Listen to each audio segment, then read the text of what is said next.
श्री शिवाय नमस्तुभ्यम, हर हर महादेव। दोस्तों, जैसा कि आप सभी लोग जानते हैं कि 30 मार्च 2026 सोमवार चैत्र माह में पड़ने वाली है कामदा एकादशी। चैत्र मास के शुक्ल पक्ष की एकादशी को कामदा एकादशी के नाम से जाना जाता है। मान्यता है कि इस दिन व्रत रखने से सभी पापों का नाश होता है, मनोकामनाओं की पूर्ति होती है और अंत में वैकुंठ लोक की प्राप्ति होती है। कामदा एकादशी और सोमवार की कामदा एकादशी है। अगर कभी भी मौका लग जाए तो चैत्र दिन तो आप लोगों को सिर्फ और सिर्फ तुलसी की सूखी लकड़ी वाला उपाय तो अवश्य ही करना चाहिए।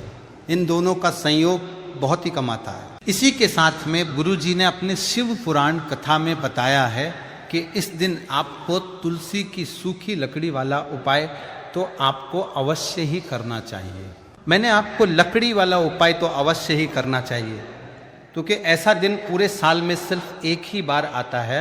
और दोस्तों, आप सभी लोग जानते हो कि सोमवार का अगर सबसे बड़ा कोई उपाय है तो वो तुलसी की सूखी लकड़ी वाला उपाय है।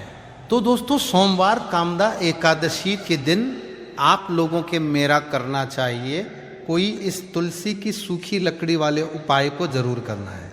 बहुत सारे लोग होंगे जिन लोगों ने इस उपाय को ना किया हो, मतलब पूरा साल निकल गया, उन्होंने किसी भी दिन इस तुलसी की सूखी लकड़ी वाला उपाय को ना किया हो। पर दोस्तों, आपके पास एक आखिरी मौका बचा हुआ है, जो कि सोमवार कामदा एकादशी के दिन है। इस दिन आप लोगों को इस वाले उपाय को जरूर कर लेना है। भले ही आपने पूरे महीने भर इस उपाय को ना किया हो, पर अगर आपने इस चैत्र माह के सोमवार कामदा एकादशी के दिन अगर इस वाले उपाय को कर लिया तो आपको इस उपाय को करने का वो फल मिलेगा जिसकी आपने कभी कल्पना भी नहीं करी होगी। इसीलिए आप लोग इस वाले उपाय को एक बार जरूर कर लेना है, ताकि आपके हाथ से ये मौका ना जा सके और आपको इस उपाय को करने का फल मिलेगा। दोस्तों, ये उपाय पंडित जी ने अपनी अभी की ही श्री शिव महापुराण की कथा में बताया है, जिस उपाय को आज हम आपको बहुत अच्छे से समझाने वाले हैं। इस वीडियो को देखने के बाद उपाय को समझने के लिए आपको कोई और वीडियो को देखने की जरूरत नहीं पड़ेगी। तो चलिए दोस्तों, उपाय को शुरू करते हैं। देखिए, ये इस चैत्र मास सोमवार कामदा एकादशी के दिन ये इतना खास होता है, इतना महत्वपूर्ण होता है। देखा गया है कभी कभी बड़े बड़े पूजा पाठ अनुष्ठान से जो कि मनोकामना पूर्ण नहीं होते, वहाँ चैत्र माह की सोमवार कामदा एकादशी के दिन एक छोटे से उपाय करने से ही आपके मनोकामना पूर्ण हो जाती है। और बहुत सारे लोगों ने इस उपाय को किया भी है, पर उनको इस उपाय को करने का फल भी जरूर मिला है। अगर आप लोग भी पूछी जाए निप्रामाण्य प्रचार की परमा इस उपाय को करना चाहते हैं तो आप इस उपाय को पहले अच्छे से समझ लेना, सुन लेना, उसके बाद करना। आपको इस उपाय का फल जरूर मिलेगा। और इस उपाय को कर लेने से आपके घर में चाहे किसी भी प्रकार की दुख और समस्या क्यों न चल रही हो, आपको उसका कारण भी नहीं पता है कि भाई ये समस्या किस कारण से चल रही है। उसका कुछ भी कारण हो सकता है, जैसे पितृदोष हो सकता है या किसी भी तरह का मंगल दोष भी हो सकता है।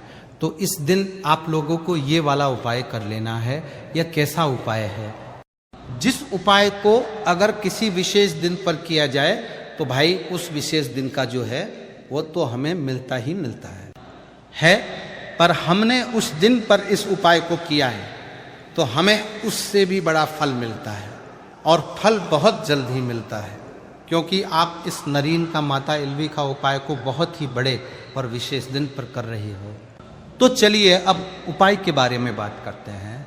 लेकिन उससे पहले आप लोगों में को ये जानना आवश्यक है कि आखिर ये उपाय किस समय करना है, किसको करना है और कैसे करना है। तो चलिए हम आगे आपको वीडियो में एक एक कर बता देते हैं।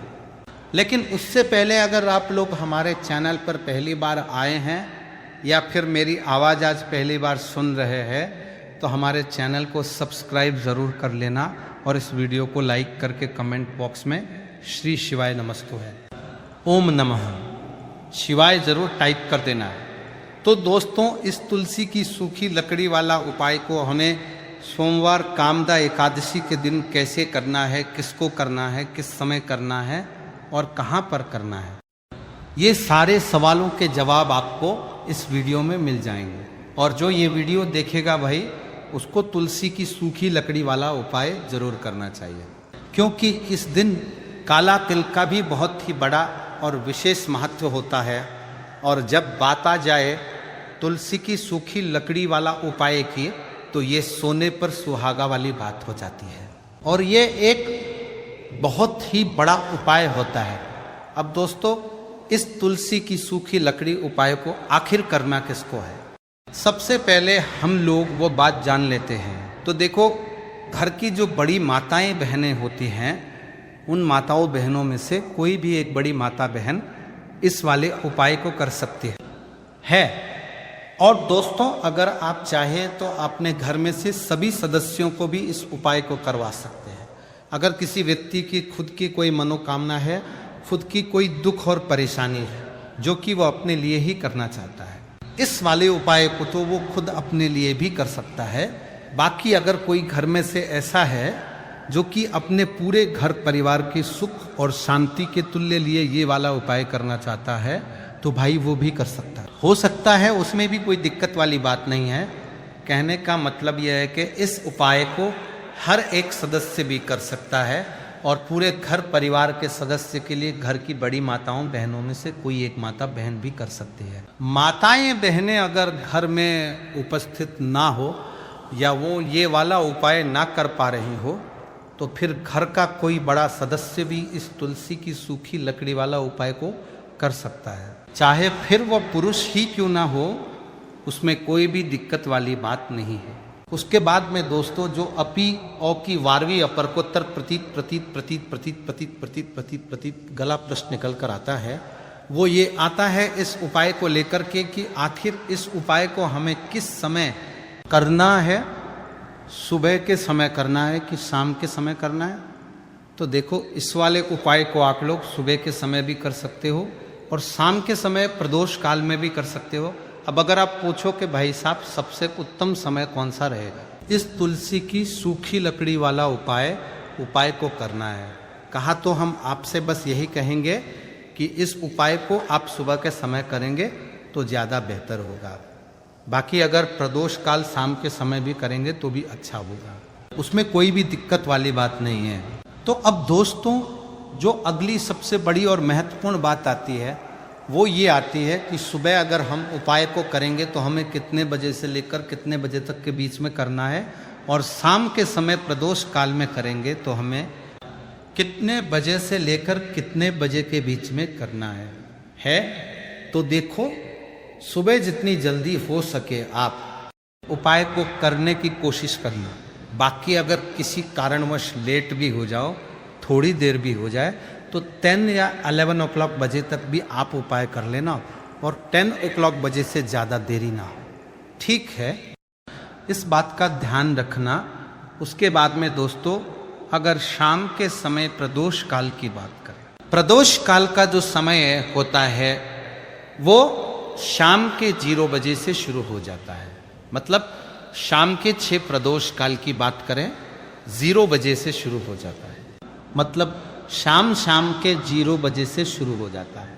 मतलब शाम के 0 बजे से शुरू हो जाता है 0 बजे से शुरू हो जाता है। लेकिन 7 के बीच का जो समय होता है, ये समय प्रदोष काल का समय होता है। तो आप इस उपाय को 7 या 80 बजे के बीच में भी कर सकते हो।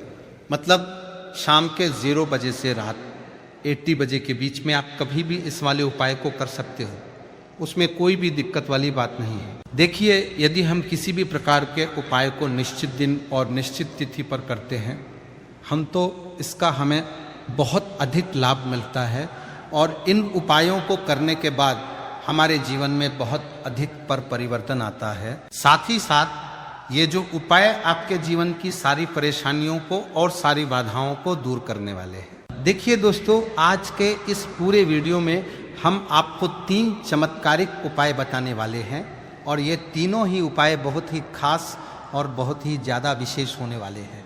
तो चलिए दोस्तों, जाने वाले हैं, लेते हैं गुरुजी द्वारा बताए गए सबसे पहले उपाय के बारे में।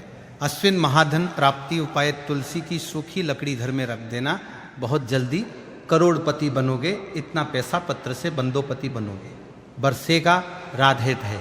दोस्तों, आपको किसी भी दिन तुलसी की सूखी लकड़ी का उपाय घर पर करना है और ऐसा समझ लीजिए कि तुलसी की सूखी लकड़ी का ये उपाय आपको बहुत जल्दी करोड़पति बनाएगा। क्योंकि जो मेरी अश्विन का महीना है ये श्री हरि विष्णु को सबसे प्रिय महीना है। तो देखिए, स्कंद